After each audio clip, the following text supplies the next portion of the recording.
देगी, फिर असी कमेटी डिस्कस करके दा एक्शन लांगे। और सुनो, एक और लेटर लिख दिया पवन को 3 हफ्ते के लिए छुट्टी भेज दिया। ओके, पवन को। और लेटर पे क्या कार्रवाई की जाएगी?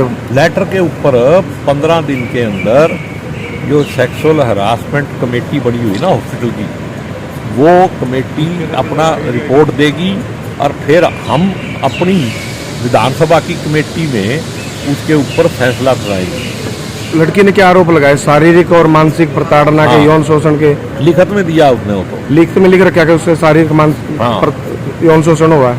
उसने तो यही कहा है। हाँ जी, उसने यही कहा। तो ऊपर मीटिंग में क्या फैसला हुआ? मीटिंग में तो बता दिया ना, भाई 15 दिन का टाइम दे दिया इंक्वायरी का।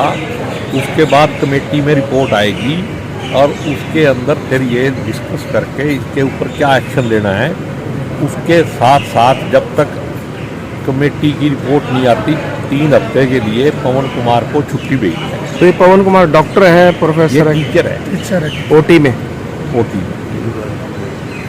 सर, मीटिंग में जो लड़कियों ने हमारे से शिकायत रखी थी, बताया था, उसके ऊपर निर्णय लिया। एक तो जो टीचर था उसको 15 दिन के लिए छुट्टी में घर भेज दिया और उसके लिए कमेटी गठित कर दी इंक्वायरी के लिए। उसको 10 दिन का टाइम दिया गया है कमेटी को। 10 दिन में हमारे को वो रिपोर्ट करेंगे और उस पूरे मामले के संपर्क में गोगी जी भी और मैं भी और विधायक जी भी इस पूरे मामले के नज़दीक रहेंगे। इसको अच्छे से देखेंगे।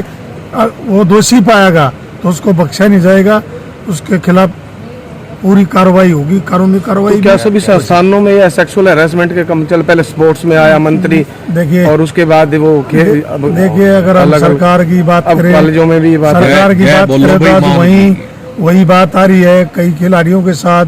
चाहे वो हरियाणा की बात है, चाहे वो देश की बात। आपने देखा वहाँ इतने बड़े बड़े जो इस देश के धुरंधर खिलाड़ी, जो इस देश का मान और सम्मान, इस देश का बेटा और बेटी जो पहलवान हुआ बैठे, बड़े शर्म की बात है। लेकिन उन्होंने भी मजबूरी में, आपने देखा परसों ये कहना पड़ा कि हम एफआईआर दर्ज कराएंगे। भाई एक टाइम तो ऐसा होता है जब वो खिलाड़ी जीत के गोल्ड मेडल लेके आते हैं, हमारे माननीय प्रधानमंत्री जी सेल्फी लेते हैं, उनको टाइम देते हैं। तो लेकिन आज सब खिलाड़ियों ने 3 दिन के बाद ये कहना पड़ा कि हमें एफआईआर दर्ज करानी पड़ेगी। हमारी कोई सुनाई। जो ये छात्रा है एमबीबीएस की, उसने शारीरिक मानसिक प्रताड़ना का आरोप लगाया। में लगाया उसने। इनको दिया जा रहा है क्योंकि इसमें 8-9 मेंबर्स होते हैं, एक वकील भी होता है, 1 या 2 वकील होते हैं और अलग अलग उससे होते हैं। तो उन सबको आज ये इन्फॉर्म करेंगे, फिर वो कमेटी 15 दिन में जांच करेगी। जिसके खिलाफ कंप्लेंट है उसको यहाँ से हमने 3 हफ्ते से 1 महीने के लिए, जब तक कि हमारी जांच नहीं आ जाती, नतीजा नहीं आता, तब तक के लिए वो यहाँ पे नहीं आएगा। दूसरी बात, मैं पर्सनल तौर पे माननीय मुख्यमंत्री जी से बात करके मेरा प्रयास रहेगा कि यदि किसी को बेटियों के साथ, पढ़ने वाली बेटियां जब हमारे घर से 17-18 साल की निकलती हैं, बहुत कोमल मन होता है।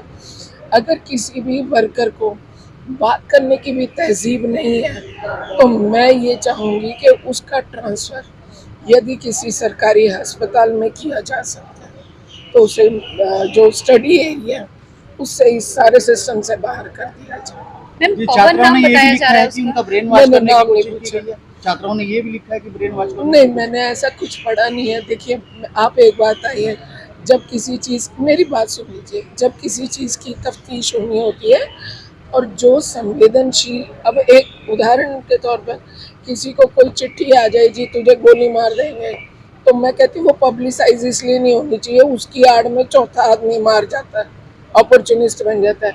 ये जब तक इसका क्लैरिफिकेशन, एक नतीजा नहीं दे देते तब तक मैं, लेकिन यदि इस प्रकार की चीजें छिपी रहेंगी तब भी तो लोगों को बढ़ावा मिलेगा उससे। आपको मैंने ओपन बोल दिया, 15 दिन की उनको टाइम दिया।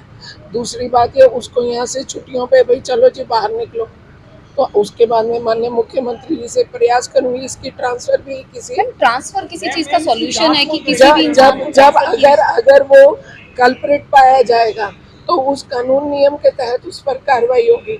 यदि नहीं पाया गया तो उसके अनुसार काम होगा। तो छात्राओं ने क्या बताया? चिट्ठी अगर आपने नहीं पढ़ी तो छात्राओं ने क्या बताया आपको? जांच कमेटी ऑलरेडी है, हर कॉलेज में एक जांच कमेटी होती है। वो कमेटी में 8-9 सदस्य हैं, 1-2 वकील हैं और कुछ अलग अलग स्ट्रीम्स के लोग हैं। अपॉर्चुनिस्ट बन जाता है। ये जब तक इसका क्लैरिफिकेशन एक नतीजा नहीं दे देते तब तक मैं लेकिन यदि इस प्रकार की चीजें छिपी रहेंगी तब भी तो लोगों ये को फिर छिपी दावा नहीं। मिलेगा उससे। आपको मैंने ओपन बोल दिया, 15 दिन की उनको टाइम दिया। दूसरी बात है उसको यहाँ से छुट्टियों पे भाई चलो जी बाहर निकलो, तो उसके बाद में माननीय मुख्यमंत्री जी से प्रयास करूंगी इसकी ट्रांसफर भी किसी मैम ट्रांसफर किसी चीज का सॉल्यूशन है कि किसी जब भी जब इंसान को जब transfer किया अगर वो कल्प्रिट पाया जाएगा तो उस कानून नियम के तहत उस पर कार्रवाई होगी। यदि नहीं पाया गया तो उसके अनुसार काम होगा। तो छात्रों ने क्या बताया? चिट्ठी अगर आपने नहीं पढ़ी तो छात्रों ने क्या बताया आपको? जांच कमेटी ऑलरेडी है, हर कॉलेज में एक जांच कमेटी होती है। वो कमेटी में 8-9 सदस्य हैं, 1-2 वकील हैं और कुछ अलग अलग स्ट्रीम्स के लोग हैं। उन सबको आज ये लेटर भेज देंगे। 15 दिन इस कमेटी ने, इन्होंने 10 दिन मांगे हैं, मैंने 15 दिन दिए, हमारी कमेटी ने 15 दिन दिए। आप 15 दिन में एक चीज़, और बल्कि जिन बच्चों की कंप्लेंट है उनके पेरेंट्स से भी बात करी जाएगी, खाली ऐसे नहीं हो जाएगा हर तरीके तो आपको नहीं लगता कि ऐसे प्रेशराइज किया जाए? ये मैं 15 मिनट के अंदर एकदम से कैसे बोल सकती हूँ। देखिए मैं कितने जिम्मेवार ओहदे पर हूँ और मेरे लिए निश्चित रूप में ना सिर्फ बेटियाँ बेटों की भी उतनी इम्पोर्टेंस है। अगर मेरे को कोई भी बच्चा मेल हो या फीमेल हो, बेटी हो या बेटा हो, वो कुछ कहता है तो मेरी जिम्मेवारी है। लेकिन कहने सार सही, आप एक पढ़े लिखे लोग हैं, जागरूक, मीडिया ट्रायल पीसीओ चलते हैं। आप जब कोर्ट में भी जाते हैं हर चीज़ डेफिनेशन पे आकर के कहीं ना कहीं खड़ी हो जाती है। तो हम नहीं चाहते कि हमारे बच्चों का मनोबल गिरे, हम नहीं चाहते कि हर निगाह उनके ऊपर हो, हर उंगली उनकी तरफ उठ जाए। समाज का भी ताना बाना देखना है, बच्चों के परिवार का भी ताना बाना देखना है। और जिस व्यक्ति ने किया है यदि वो साबित होता है, देखिए आज बच्चों ने एक बात बोली है, हालांकि जिस 2 बच्चों से मेरी बात हुई है उन्होंने मुझे सिर्फ शब्द बताए हैं कि ऐसे शब्दों का प्रयोग किया गया। एक सेक्सुअल हैरेसमेंट की मीनिंग अलग होता है, ईव टीजिंग का मीनिंग अलग होता है, बदतमीजी का मीनिंग अलग होता है।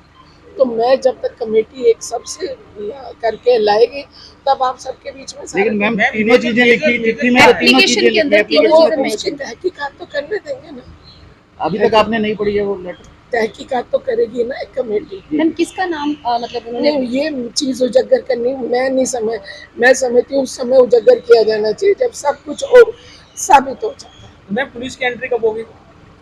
हो सकता है जरूरत ना पड़े। से आपकी इसके बारे में बात हो गई आप डायरेक्टर हैं सर? नहीं, अभी हमारी इस बारे में जो मैडम ने स्टेटमेंट दे दी है, तो जैसे वो मैडम ने कहा है उसी के हिसाब क्या से क्या हुआ है, कार्रवाई क्या की गई है, क्या अभी मैडम ने कहा है ना कि उनको छुट्टी में भेज दिया है और उसके बाद से जैसे वो इंक्वायरी होगी जैसे उसकी रिपोर्ट आ जाए। तो कमेटी बनाई गई है? कमेटी इसकी पहले ही है, कमेटी इनकी पहले ही होगी। नहीं, ये कमेटी बनाई गई है उस टीचर्स पर कार्रवाई करने के लिए पूरी तरह से? नहीं, कमेटी पहले ही है, नई कमेटी नहीं होती, इंस्टीट्यूट की कमेटी पहले ही है। अच्छा, तो क्या उसके खिलाफ कंप्लेंट की इंक्वायरी पूरी नहीं होती, ये अभी कहना उचित नहीं है। लेकिन मामला हल्के में तो नहीं लिया जा सकता नहीं सर? नहीं, जो जिस तरीके से कंप्लेंट दिया है उसी तरीके से मैडम ने इंक्वायरी कमेटी बिठा दी है और ये कह दिया है कि उस कैंडिडेट को जो है कंप्लेंट है। कंप्लेंट पढ़ी है आपने सर? नहीं, मैंने कंप्लेंट यौन शोषण के आरोप है सर उसमें? नहीं, मैंने अभी कंप्लेंट नहीं की। अश्लील मैसेज भेजता है सर वो नहीं, टीचर? ये अभी हमें इस बारे में नहीं पता है। ठीक है, ये जैसे ही इंक्वायरी होगी, जैसे उसकी रिपोर्ट आएगी उसके साथ